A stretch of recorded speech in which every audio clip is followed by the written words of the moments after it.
So VN Index, we actually year-to-date outperformed the regional peers, up almost 6% year-to-date versus, the likes like Malaysia is about minus 7% year-to-date, or Thailand minus almost 20% year-to-date. Unfortunately, liquidity, in a way, we were looking at quite a healthy level of about 19 trillion per session. So it's actually up a bit versus what we usually see in a down period of about 16 to 17 trillion per session. In terms of foreign net selling, we were actually the same as the regional peers, so we were really bad, looking at a net of 1.6 billion year to date. That is a lot versus for half of the year, right? Versus the entire year last year was about 3.7 billion. EPS growth forecast is still quite healthy at 15.6% year on year. Valuation right now forward 12 months about 11 times, so actually it's quite on the softer side already.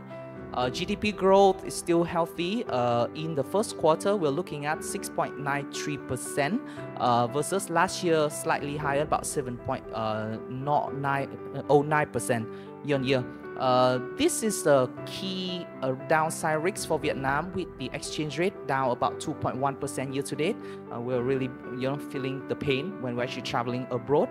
And I think, hopefully that is going to be improved towards the end of the year. Like I say, markets aren't linear. So looking at the positives and the negatives. So, you talk a little bit about in the report about potential euphoria around certain things. Could you add a little bit more to that? And then the other question would be, what do we look out for downside? The downside being an opportunity to pick things up because we've got a generally longer term view of positivity. But what's going to create that overvalue, undervalued situation for you?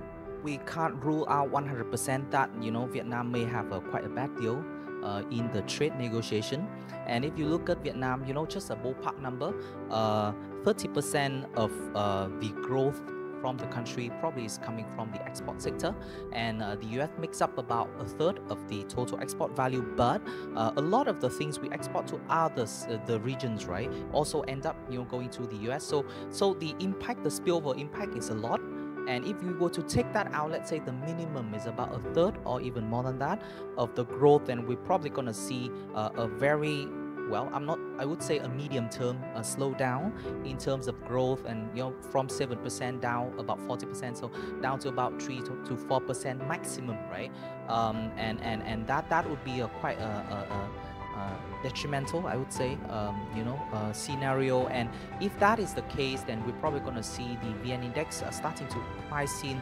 And usually, as the index always been overpricing in on things, obviously you'll be seeing a lot of selling forces, especially from the retail side. So we're thinking that if that is the case, then the index can go down to a point that is below 1,000 points, which is quite a bad scenario. It's a low probability, but the downside is huge. So if you were to give a project to a local firm, you'd rather give it to a sizable local firms, and then you have measures to make sure that it runs smoothly, and that you have a much better success rate than giving a major contract to a smaller size. You get all sort of things, economy of scale at the end of the day, efficiency, project management, so on and so forth. So I think that is the upside. When the ideology change, you'll see that Vietnam will still possess the growth, and then the spillover impact from all those efficiency will come, and that is the market is going to talk about.